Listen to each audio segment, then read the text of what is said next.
Welcome to the Skeptic Canary radio show with Tom Williamson. Hello everyone. It's Wednesday, the 28th of May 2014. You are watching / listening to episode 56 of the Skeptic Canary show with me, Tom Williamson from skepticcanary.com. And with me tonight, we've got a whole bunch of people from excuse me, from the Liverpool AHS. Indeed, he's the president. It's Dan Newman. Hi, Dan. Hi. We have returning semi-regular guest type person, David Jones. Hello. We have from Edinburgh Skeptics, Ash Price. Evening. And our guest this evening, special guest, is president of the nationwide AHS, I guess you call it. It's Rory Fenton. Rory, good evening. Hello. Hello, right. We're all here, which is great. Stuff to talk about tonight. It's going to be mostly student humanist issues. Just do a bit of housekeeping. If people want to get in touch with the show, they can do via Twitter. I'm at Skeptic Canary, or you can email tom@skepticcanary.com. We'll be keeping an eye on Twitter. And apart from that, there is also the email and my personal phone number, if you happen to have it. So, if we're all good to go, we shall start the show. So, Rory, if you could give us just a very quick overview of what the... hello? Sorry. Everyone all right there? Okay, Rory, if you could start by giving us a very general overview of what the AHS is all about. Sure. The AHS is very eloquently called the National Federation of Atheist, Humanist and Secular Student Societies of the UK and Republic of Ireland, which is why we call it the AHS rather than the NFAHS UKROI. And we're a group of 52 different student societies around the UK and Ireland, mostly in the UK, and we have 3 in Ireland, that are dedicated to promoting and building community around atheism, secularism, humanism, and occasionally they have names like free thinkers or rationalists or skeptics as well. We're only 6 years old, so we're quite a young group, but we've expanded hugely. We had just 12 members to begin with in 2008, and now we have 52, so it's clearly caught some kind of moment. And so it's the AHS, the National AHS, represents those different societies and supports them as well with grants and bringing them together and standing up for their rights, which is something we had a lot of not only this year. So I guess that's us in a nutshell, I think. Okay, excellent. And part of your activities, part of your activism is a competition that I've seen and rather like the look of called My AHS Story. Mm. So if you could enlighten us on that, please. Sure, it's quite a nice idea. It was our social media officer's idea just to get people engaging and sharing their stories. So the idea of My AHS Story is to share what is it in particular that makes you an atheist, a secularist, and or a humanist. I think everyone has their own personal story. Now, some people were brought up in very godless, liberal families who've never, that's just been a default. But a lot of people, it's quite a big deal that they were brought up Quaker or they were brought up Muslim or Catholic in my case. Just getting people to share those stories about what makes them AHRS. And we've had some really good responses so far, which is great to see, and hopefully they'll keep coming in. Okay, so what would be your 30 to 60 second presentation be like? Tragic. Not too bad. Well, why I'm a secularist? Because I went to Catholic school. I don't think I need to say any more. Catholic school in Belfast. Then why I'm an atheist and a humanist? Well, atheist, because I don't think there's any God. Those two are easy. Secularist and atheist are easy to explain. Humanist is the kind of funnier or trickier one. And I guess for me I was very Catholic until I was 20. So I was 24, so I was Catholic 4 years ago. was someone asking me, why weren't you involved in the AHS like 4 years ago? Like, it's because I love Jesus. And I think what turned me a humanist was realizing that actually you can believe in love and beauty and mystery and meaning without necessarily needing to pin that on some kind of supernatural donkey. And that's, for me, the turning was listening to Peter Cave, who's chair of the British Humanist Philosophers Group, and I interviewed him for Student Magazine when I was Catholic, and I turned it into a Catholic propaganda machine. We had a special issue on does God exist, and my idea was yes, he does. But chatting to him, I realized that he was using the exact same arguments I used for the existence of God, which was that without him, we're going to be raping and pillaging and destroying each other. We're just meaningless atoms, and he was using them to justify this thing he called humanism, and so that kind of piqued my interest, and I stormed out of there angry and Catholic, but then I slowly was won over, and it only took about a month after that interview that I realized that, yeah, this makes sense. I always felt embarrassed trying to pray. I didn't think there's anyone there, and now I realize that actually that's okay, and I don't have to kill and maim, which I had feared. So I don't know if that was within time, but that would be my story for the 3 AHNS. Right. So you've had a fairly recent, would you call it deconversion? Yeah. I guess the road from Damascus or something. Okay. Yeah, no, it's true.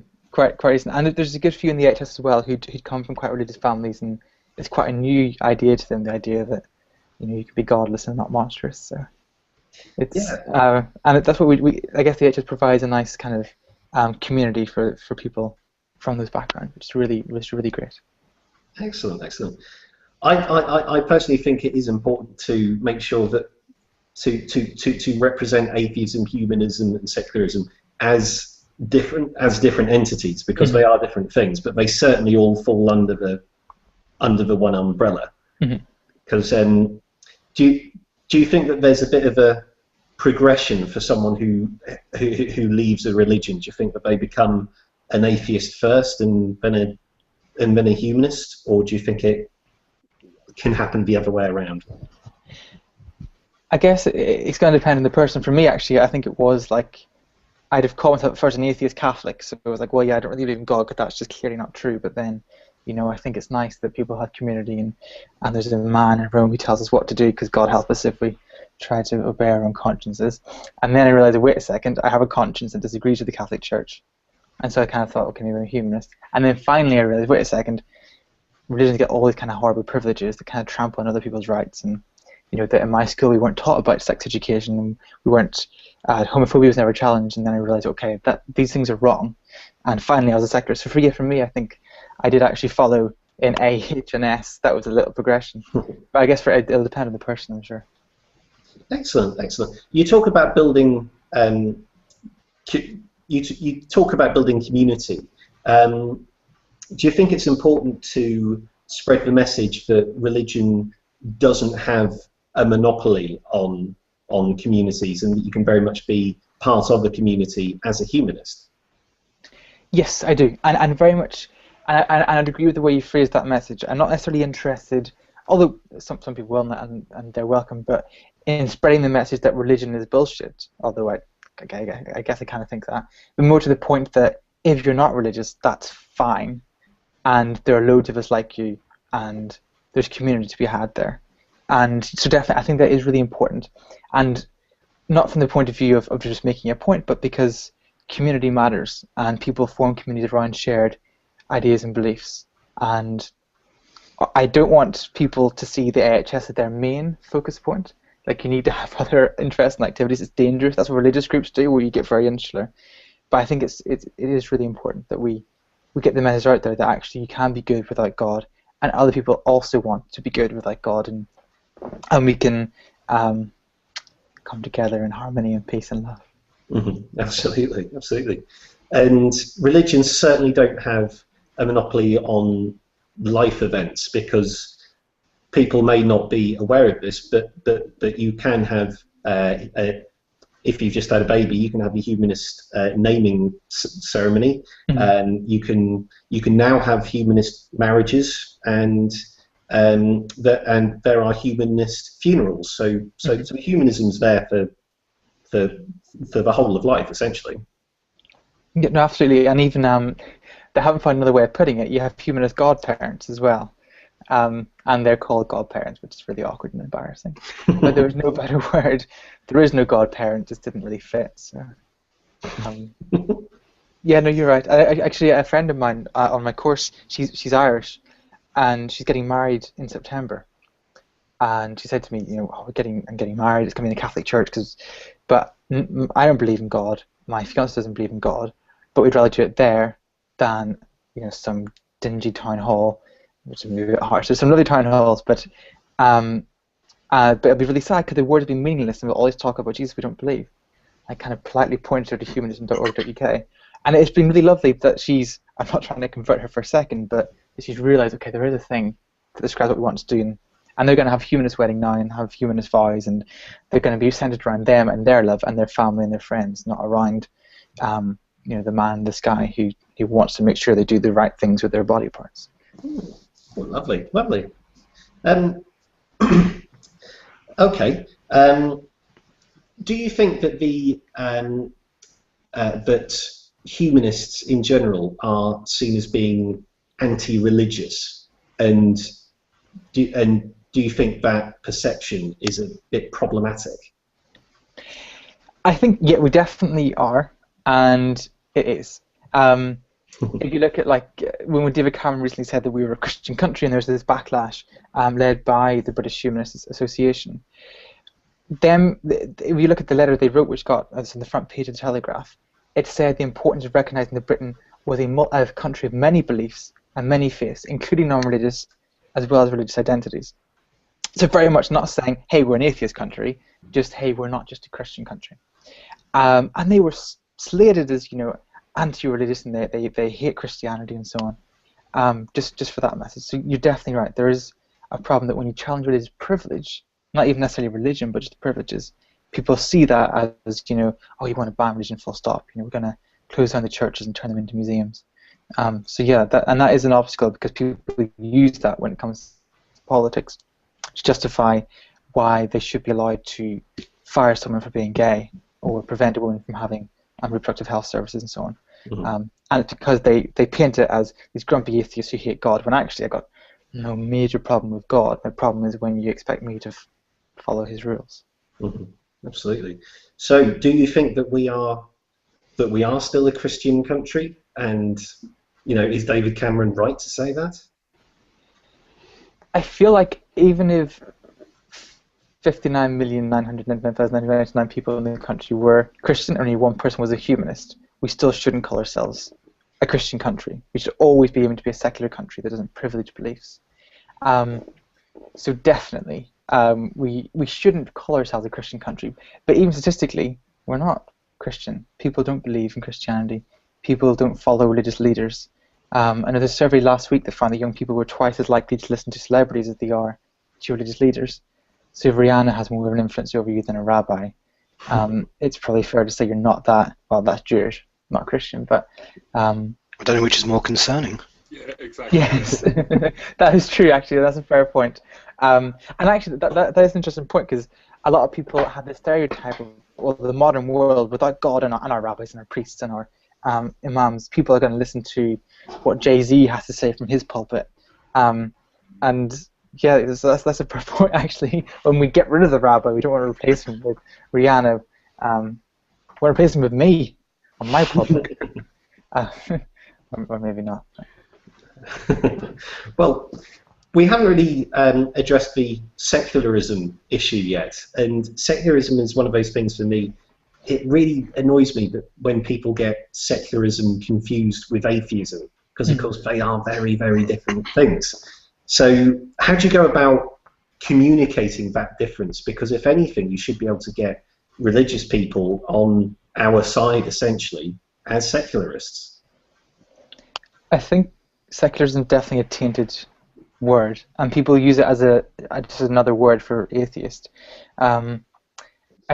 I think a lot of people are kind of giving up almost. So, for example, the BHA have a new campaign with other groups. It's called the Fair Admissions Campaign, trying to have, it's not that new actually, trying to get rid of religious discrimination when it comes to entering state-funded faith schools. It's a secularist campaign, but they call it fair admissions because the word secular is just so kind of tainted by this idea that you're trying to crush religion. It's kind of justified in a sense, sort of. So the National Secular Society until December was an atheist organisation. You couldn't join it, or at least you couldn't be on the board if you were religious. And you had to sign a thing saying that religion was contrary to human progress. So I can understand people saying those things as similar. And certainly it's hard to be an atheist and not be a secularist. But you're right, it's really important. And I don't know, we should give up on the branding and come up with other names like fair admissions. Mm-hmm. But definitely religious people should be on our side. Some of the most ardent secularists in the UK are actually in Northern Ireland, where I'm from. And they are devout Christians and Catholics and Protestants, but they've realised the harm that our faith schools are doing over there, keeping people apart, and they're saying, let's get together, let's end the faith schools. But they're not saying it from the point of view of we hate religion, if they see the secular argument. But they would never know or call themselves secularists at all, so yeah. I don't know, I'm waffling. I feel terrible, I'm talking a lot and I feel like people should have. Well, if anyone else has got any questions, because you're right, it has just been myself and Rory so far. So if anyone else has got platform to an Irishman, this is what happens. It's been a very interesting discussion to listen to. Okay. Well, especially because I was, I'm at university at the moment, and I wanted to set up a humanist society at my university, and unfortunately we didn't really get much interest. We need a minimum of 10 people to sign up to it, and we didn't get enough to actually even get the basics, so it's a little disappointing. Oh, okay. Do you come across that much? Do you have people ever coming to you and saying, well, we really wanted to set this up, but we just can't because of X, Y, and Z, and is there anything out there that those students can get involved in? That's definitely true, actually, that a lot of people, it's hard to get across the argument that this is an important thing that matters, that you can, what's the point in having the atheist society or human society? Why would you have a not playing golf society? It's bonkers. I think I found that academics can be really helpful, actually. So our society at Surrey, they're kind of very lucky. Jim Al-Khalili is helping them set up, which is kind of amazing that they have him to kind of do that. That's something that's actually helped a bit. I know also at UEA there's an academic who wants to help right there. Writing in a student newspaper, I know it helped at my university getting things up. Just getting debates going about God and religion and secularism in the student paper kind of got people thinking, oh yeah, this is something I care about, and then we all agreed to meet up, people who've been talking about it, and that's how the latest incarnation of our society started. So those things help. But I mean, Dan probably has lots of ideas from Liverpool as well. How do you guys?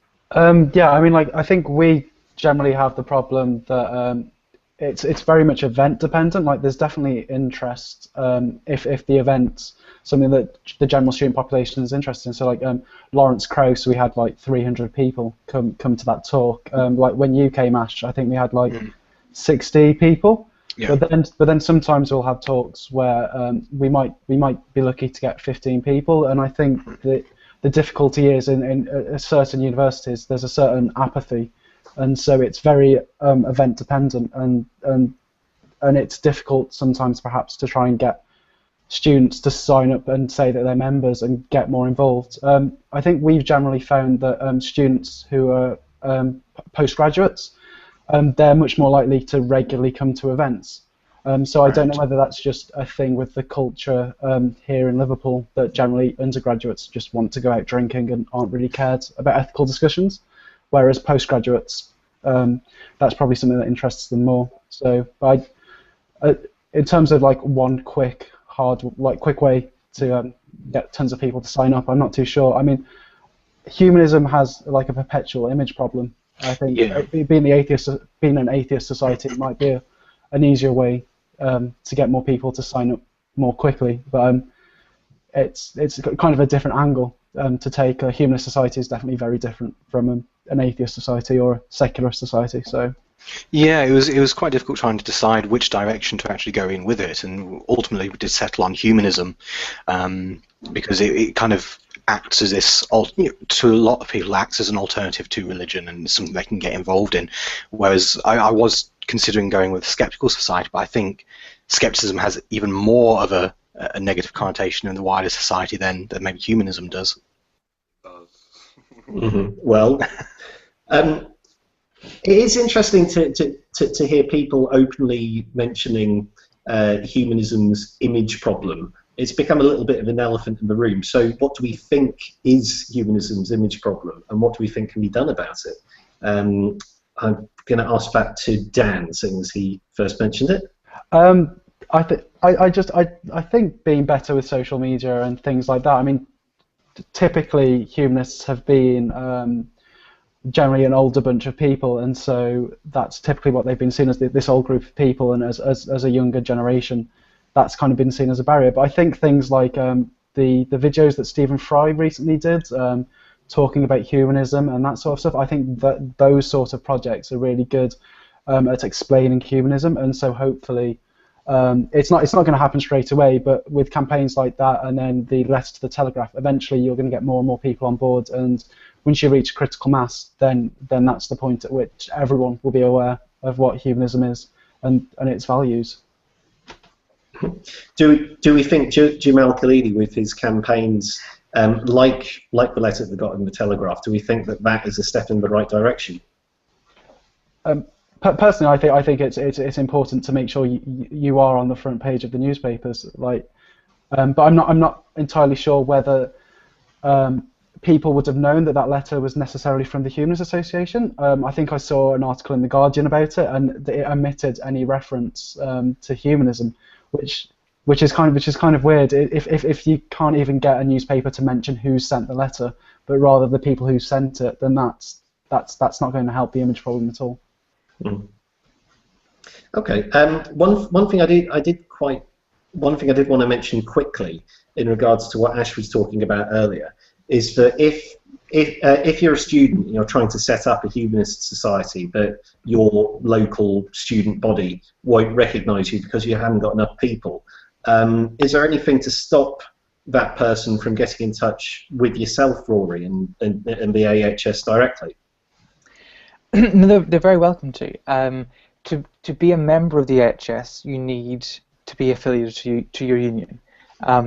But that just is in terms of like getting things like grants, like to travel to our events, so we can sponsor events and so on. But yeah, definitely they can be part of our circle. And we do have occasionally people who are interested in being involved in student atheism, humanism, secularism, without necessarily having the time to set up a society. So they might be at a university that doesn't have a society, but they're still very involved in doing social media stuff or campaigns, whatever. So definitely there's a place for any student at all. We even have sixth formers involved. There's always a debate about whether or not we should include sixth formers in the AHS. And this goes on every year at our AGM, and we agree that, yeah, that'd be a nice idea, and we definitely could, but we couldn't hold our meetings in pubs anymore. And that's always the okay, and then the discussion stops, and it's put on the shelf until next year when we forget the importance of beer. So there's all sorts involved in the AHS, not necessarily those who are members of societies. And if they're struggling, they can get in touch with us, and we can do our best to help. Promote. Maybe we've been in touch with other students at the society, at the university. Maybe we can help on Twitter and Facebook, getting the word out. So definitely, there's lots of ways that we could help out. Excellent, excellent. Speaking of AGMs, your next one is coming up, and it's where I'm broadcasting from. It's right here in Liverpool. Yes, it is hosted by the lovely people, Liverpool University Humanists. So yeah, we're very excited. I haven't been to Liverpool before, so I'm keen to go. And now I hear. Exciting. Yeah, can't wait. It's really good. It's coming up from the 4th to the 6th of July, and this is our partialist AGM yet, because we have single ensuite rooms for everyone, which is very nice, on campus. So we're looking forward to it, and it'll be 3 whole days of workshops. Obviously, democracy will be voting for our next exec, so that's the secretary, the treasurer, and the president of the AHS, and choosing some officers as well. And we have speakers from Merseyside Skeptics. We have John Sweeney as well, the kind of forceful BBC panoramic guy who will be talking about Scientology in North Korea. And yeah, barrels of fun. And you have me and you have Dan Newman. So Awesome. Amazing. But Rory's obliged to give free hugs to anyone who's at the AGM. Something that he's forgotten to mention. I am constitutionally obliged to do this, actually. I was asked it at Hustings last year when I was standing, and I clinched the argument because, as an indication of the quality of my hugs, I could feel my arm around the amount of my body. I hug pretty good. I get all around. So if that doesn't convince you to come. Right. Just in case people don't know who John Sweeney is, does anyone do a John Sweeney impression? When he just throwing it out there. I think I'd damage the microphone if we give it a try. Okay. If people aren't sure who John Sweeney is, he's a BBC reporter, has been for a long time, and he did an investigation into the Church of Scientology, which is, if you ask me, a pretty terrifying establishment. And he was somehow very, very calm throughout the whole trip, but end of the day, he got just a little wound up. Just tiny bit. Tiny bit. It was hardly noticeable. Yes, yes. And despite trying to remain calm, he produced one of the best pieces of shouting the world has ever seen. I remember just after that happened, actually, there's the Scientology Centre in Edinburgh up on the South Bridge, and they were showing their documentary that they had made at the same time as Sweeney was making his, so you get to see it from their point of view. And the poster was just the screenshot of him bellowing, and just come and see this video. Blimey. I mean, Scientology, has anyone had any dealings with Scientology as a religion? Or would you even call it a religion? Is it a religion in the UK? Do we count it as a religion?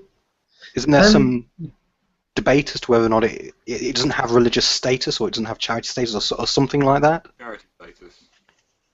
I'm not sure. I think it's labelled a cult in France. It is, yes.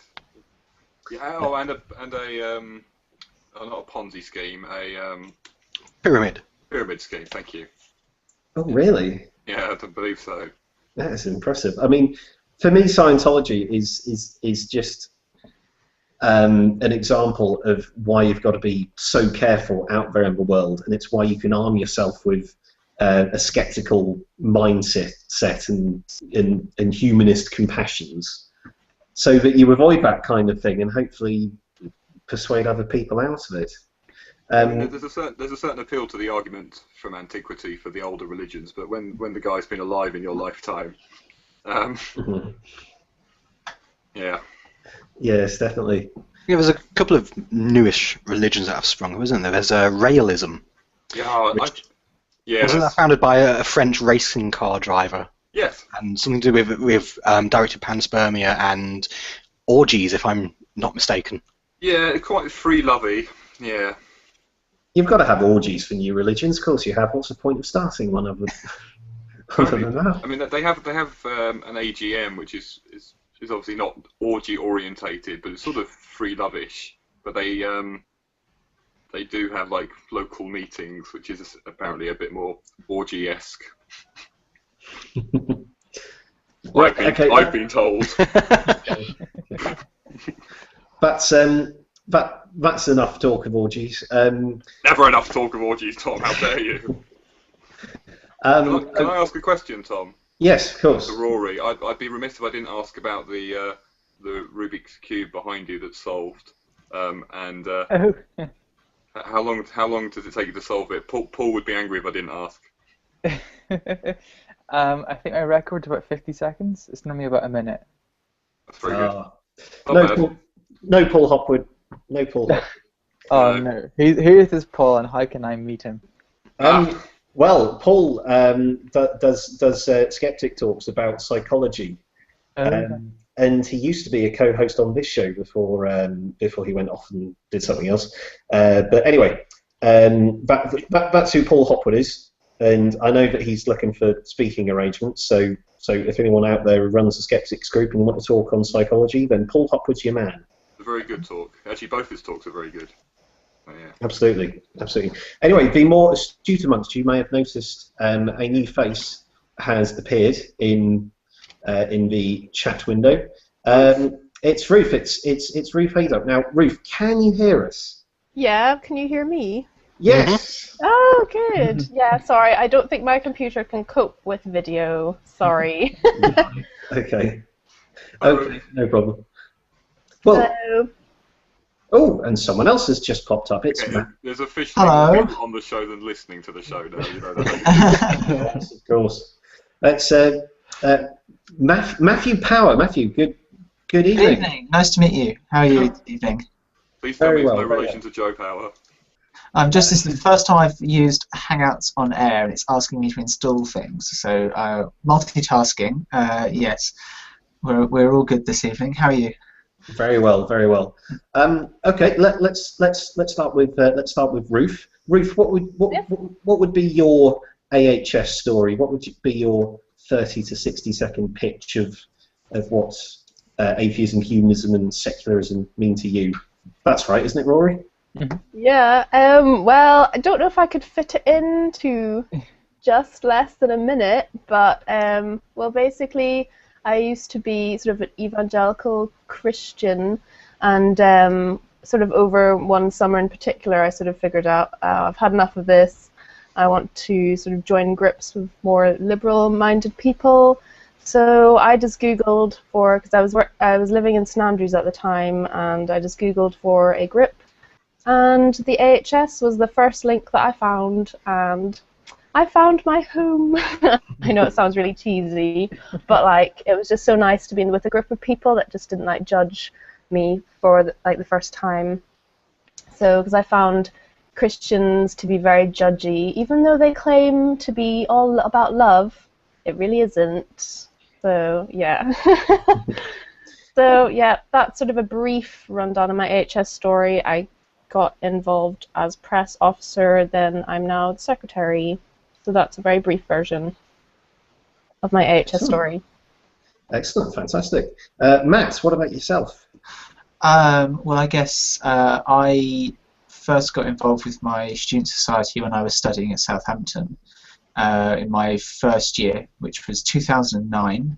The reason I got involved was basically I've been spurred into reading around the subject of atheism and the new atheists in my final year of physics that I was doing during my A-levels. I had a new teacher who turned out to be a literal 6,000-year-old Earth-believing Christian, and he was a very nice person who I got along with, and he taught me physics. But outside of lessons, I found his beliefs quite perplexing.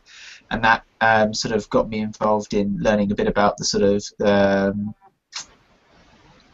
of tension, shall we say, between evangelical Christianity and their opinions on science and the way the world is in America. And that obviously got me familiar with the names of Dawkins, Hitchens, Harris, Dennett. And then obviously I got involved with the Atheist Society at Southampton when I moved to Southampton and started studying, and following that, in my final year, I became treasurer of the AHS. I was elected at our Birmingham AGM. Done that for a year. Decided to do it for another year.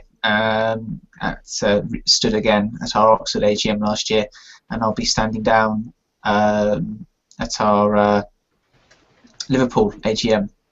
That Dan, who's on air, and Chris, hopefully, will be joining us, very kindly been helping us organise. that about sums it up. Okay, fantastic. You mentioned the upcoming AGM there. So, have you got any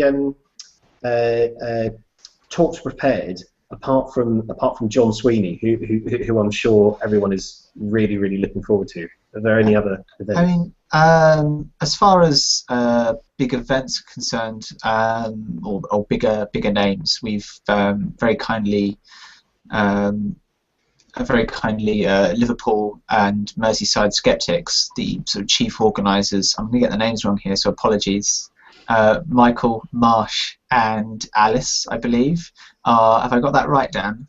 Yeah, it's Mike Marsh and Alice. Helping us, and they're doing a slot on in the schedule, talking about their experiences of running MSS to our student societies, and as well as that, as the executive, we like to be able to prepare and give presentations to help them run their societies better. And myself and Rory will both be doing a workshop each on the Saturday afternoon for student societies, and we've got one of our ex-presidents, Jess Votier, who'll be doing a presentation on the Sunday, and we basically try and pick different topics whenever we do workshops as the exec or people who have been on exec or what have you, to give attendees something different to listen to and hopefully inspiration and good common sense on how to run their societies.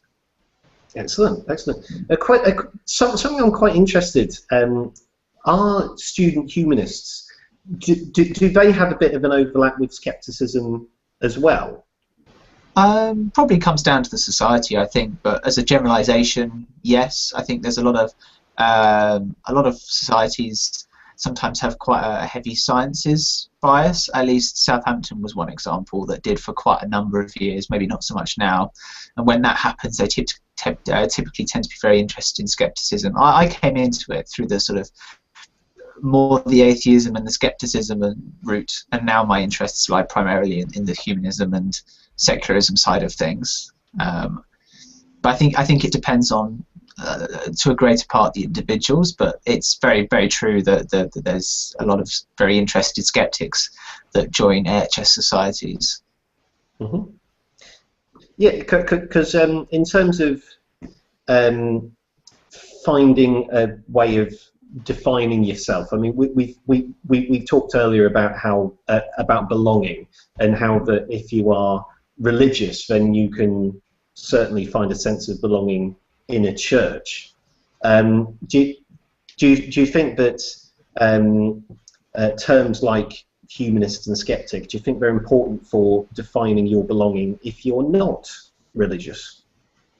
I think it's always a big discussion. I mean, I think there's a lot of student societies I've witnessed get very hung up on how they're going to name themselves or what terms they're going to put in their constitutions. I think that goes to show that you're right, that terms and identifying around a particular subgenre, if you like, of disbelief or non-belief is really important for students, particularly I think when they're moving away, new area, they don't necessarily know people. So yeah, finding a group of people that they can give a label to and join with, I think is really important for them. I can definitely see why that it was certainly attractive to me when I joined a society. I don't know what the other students in the conversation would think. Well, Ruth, Rory, have you got any? Well, I found it helpful at the beginning, certainly, because yeah, I suppose I just didn't really feel a part of church anyway. At times, just because I felt like people were very judgy there. So it was nice at the beginning to be in an atheist, humanist, secular group, because everyone sort of had the right to their own opinion and had the right to think whatever they chose to think within reason, obviously, and it was open to discussion, which was nice. It was nice to be in an environment where you could discuss what people think without people getting offended and saying, oh, well, if you think that, you're just going to go to humanist hell, aren't you? So it was nice, like at the beginning, but then I did find that the majority of the people in the group anyway had been atheists or humanists perhaps throughout their whole lives, so they didn't really kind of get where I was coming from, because I had just come out of a church really the past 2 years. I'd just sort of been leaving it gradually, and no one really kind of got that. But it was nice to be in a group of people that sort of had similar thoughts in the sense that they could think whatever they wanted, and it was open to discussion. So yeah, I found it useful, and definitely couldn't be the person I am without that grip anyway. Excellent. Rory?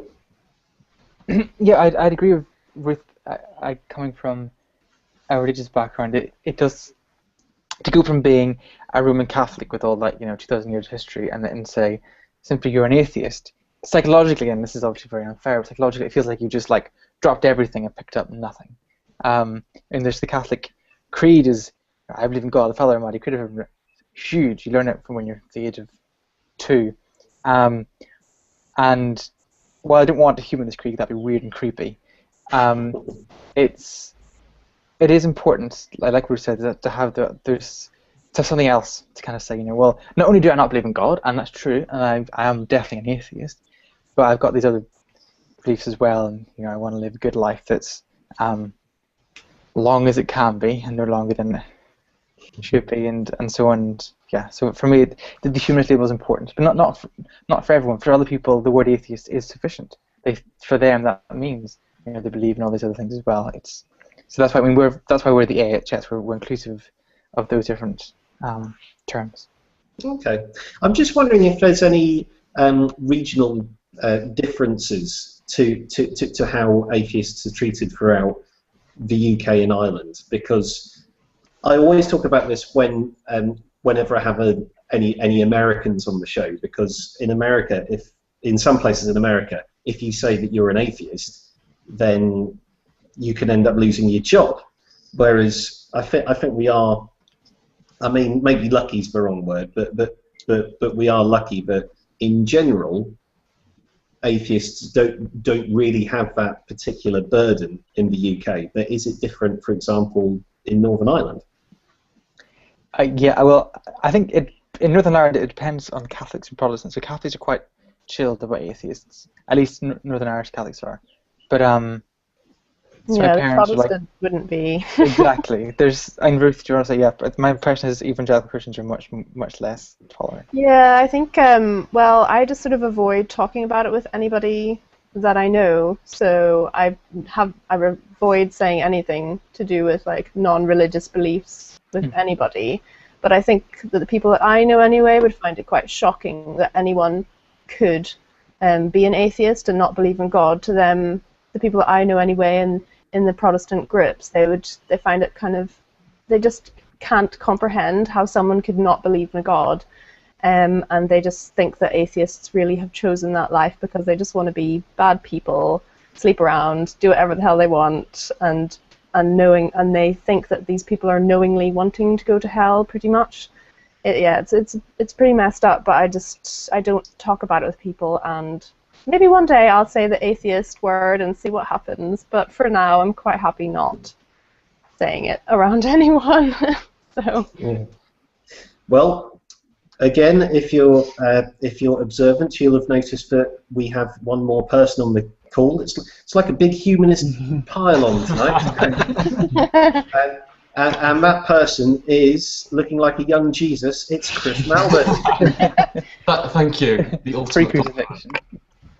Has anyone, while we're making fun of people, has anyone said Fenton yet? No. Oh, It's going really well. Jesus Christ. Over here we've got Christ, and over there we've got Fenton. If John Sweeney does it, it'll sound great in his voice as well. Yeah. How are you doing, Chris? We were just talking about the AHS's My AHS campaign. So can you sum up what atheism, humanism, and secularism means to you in less than 60 seconds? In some ways, I could just sum it up as being common sense, and just I think it's sort of what you get when you, I think I might have said this before on this very show, but sort of when you apply reason and logic and scientific skepticism and add a bit of ethics, you basically get atheism, humanism, and secularism. And I find it difficult to see how you come to any other conclusion other than that. But you know, some people do, and I'm not sure I fully understand how they do that. But yeah. Okay. That was possibly the least coherent sentence I've ever said. So add to what Chris said, I think Chris and myself are more alike than, say, Ruth and Rory are, where Ruth and Rory both came from the religious background and moved into the and moved into the sort of the sphere of non-belief, as it were. I think myself and Chris represent maybe I wouldn't like to say the majority, but a significant number of students that I think have been, non-religious atheists their whole life. And for myself as well, it came through the I think just general curiosity of the way the world works, and came through my my first my first interest in science, and applying rationality and reason to the world. I think there's definitely, I would say, that not two distinct groups, but I think you could make an argument that myself and Chris represent one type of student that is part of an AHS society, and Ruth and Rory represent the sort of maybe another, not stereotype, but subtype maybe. Yeah, I do like to think that I came to it because of rationality as well. Well, I didn't say that wasn't the case, but it was more the it was more that I think the process. I wouldn't want to say that my process of coming to understanding.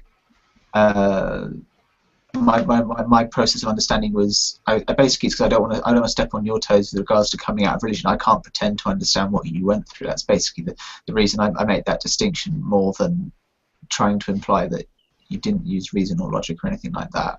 That's mostly why. Having said that, I just want to pick you up on one thing you said. I would have actually described myself as a Christian up until the age of about 9 or 10.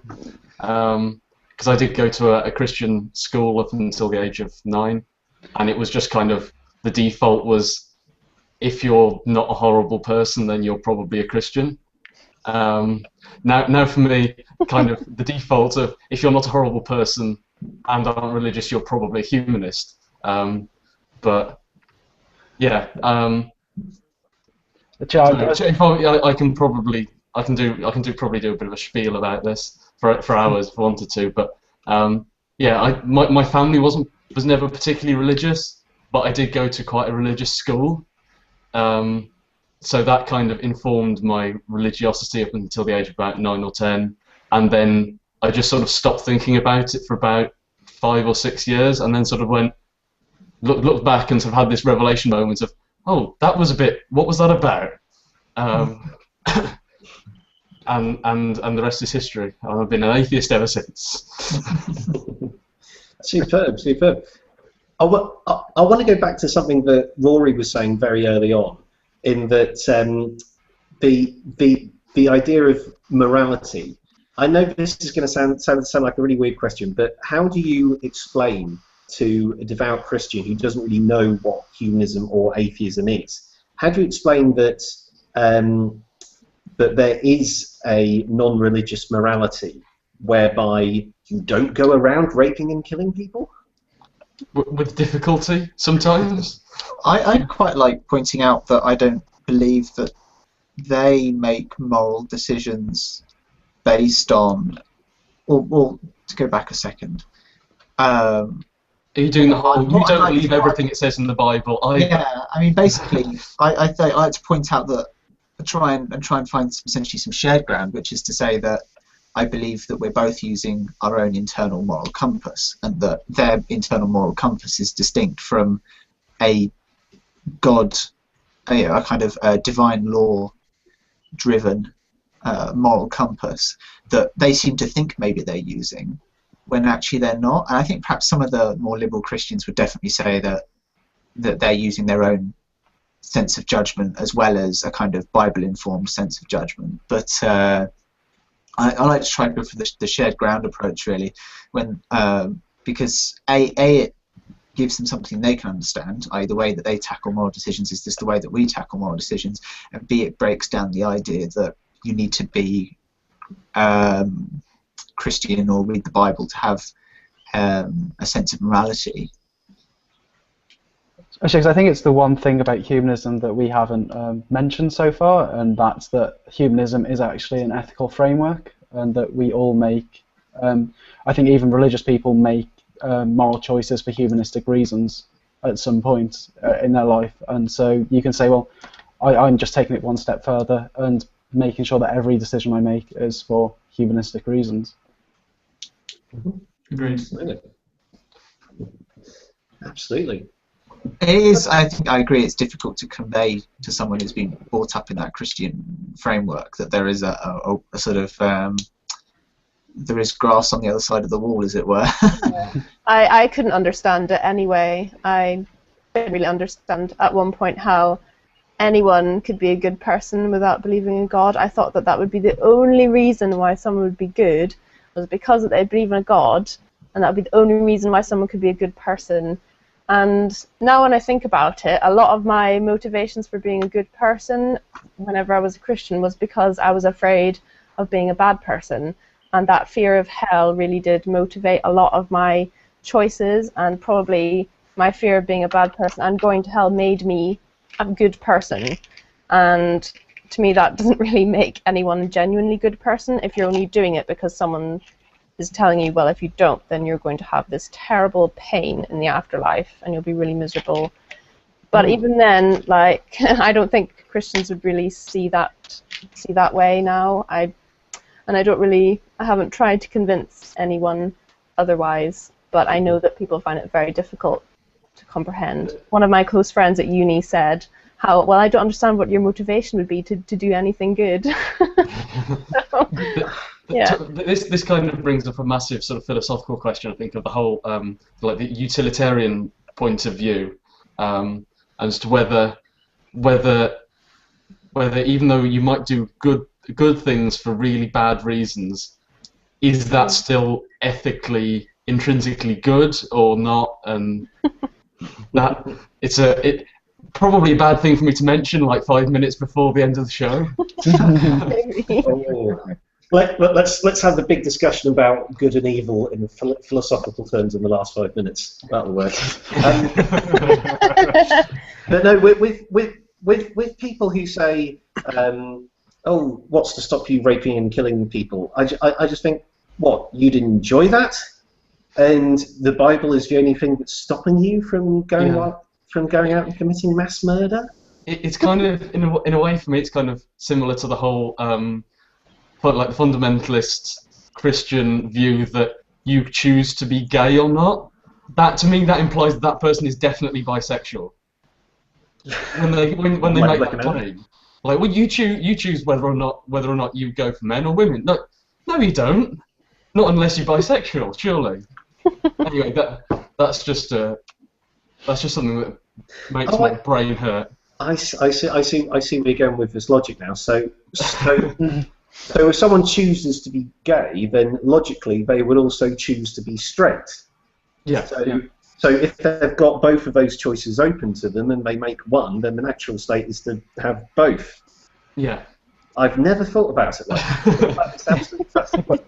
I suppose the point they make is a bit more nuanced than that, though, isn't it? It's like you can choose. I'm not sure it's that more to act in a certain way. I think if you ask them, do you choose to be straight? They'd be like, no, I don't, and I choose to act that way. Yeah, that's true. I think a lot of people just sort of parrot it without really thinking about it in particularly deeply, and they just say, well, you choose to be such and such and such and such, and they go. But then if you actually pull them up on it, a lot of people would say, oh, actually, no, yeah, that doesn't quite make sense. Yeah. But I think some of the people who propagate that sort of meme, as it were, without thinking about it, or who have thought about it, I really struggle to see how they would do it, having thought about it, and not actually be bisexual. Anyway. I think part of the reaction is just the sense of the in-crowd and out-crowd mentality. I think a lot of that reaction, those arguments, the reason they're presented, I think is born of naivety, maybe. And when you encounter someone who's different beliefs or different sexuality from your own, in their mind, the first thing to do is I think the first reaction is essentially one of panic that this person is different to them, and that's why those arguments are presented the way they are. I think the best thing is that when someone at least has asked you that question, you at least have the opportunity then to kind of turn it around on them and re-engage them, they're obviously willing to think if they've asked you the question, perhaps, one hopes, maybe. You can then ask them why they actually think their argument holds water. I think even when they think about it for a little while, they'll soon realise that there isn't much ground to it. Mm-hmm. Absolutely. Well, on that note, I'm afraid, as you can see, time is getting on. We are approaching the end of the show. One thing I always like to give my guests an opportunity to do is plug whatever they want, and because there's quite a lot of you, I think we better start that early. I think most of us are going to be plugging the same thing. Yes. Yeah, I could leave it up to Rory. We covered the AHS AGM yet. Yeah. Okay. We've talked a fair bit about the AGM. So what I'll do is I'll finish on Rory, and I'll start from my left. And the first person on my left is Ash. Oh, So okay. If you've got anything you'd like to plug, go ahead. In a couple of months, actually, in the Fringe during August here in Edinburgh, I'm going to be doing a month-long show called Aldreich, Most Haunted City in Europe. We'll be looking at the ghosts and the hauntings of Edinburgh and looking at the evidence behind what the evidence actually says and the investigations that have been done into the alleged hauntings of the city. So that will be going on in August, and that will be a free event, and you can find out more information by going to ashleyjamesprice.wordpress.com, because my other website's broken. All right, okay. Chris. Main thing for me to be plugging is that I'm also one of the organisers of the AHS AGM, so come along, it'll be great if you're in Liverpool. Come along, and if you're interested in student stuff, come along. Yay. Fantastic. Okay, Dan? That's about it. I'm pretty much the same. And also to say, if join Live Uni Humanists if you're in Liverpool Yes. and interested in humanism, with @Live Uni Humanists on Twitter, and I think we're /groups/Live Uni Humanists on Facebook as well. So. And while we're at that, talking about that, if you're a bit older than us and interested in humanism and in Liverpool, I missed a Liverpool Humanist group meeting to be here this evening, so maybe I should give them a plug. Look out for Liverpool Humanist Group on Facebook and Twitter, and they are livehum.org.uk. I think Something like that. They're starting again with talks and things, and yeah, if you're interested, go along. Okay, excellent. Matt? Yes, we're organising the AHS AGM. I'll leave that to Rory.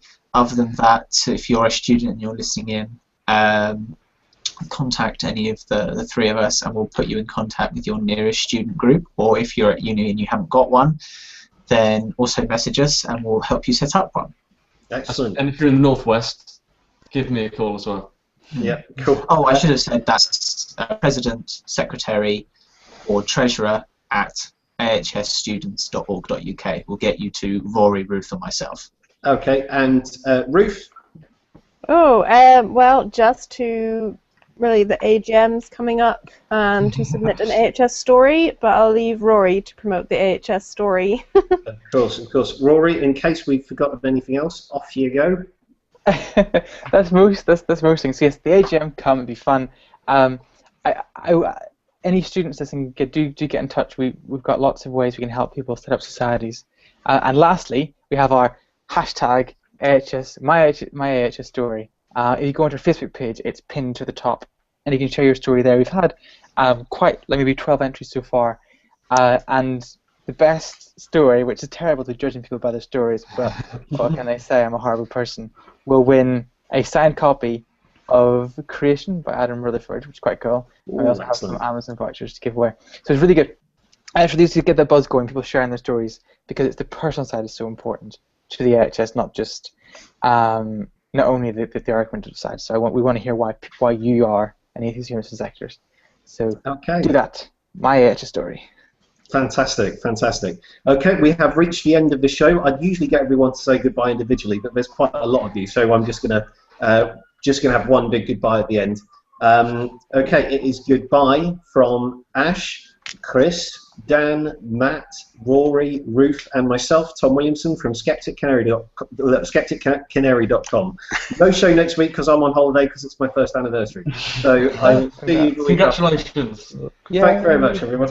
Thank you, Tom. See you later, everyone. Cheers. Bye-bye. Bye. Bye. Bye.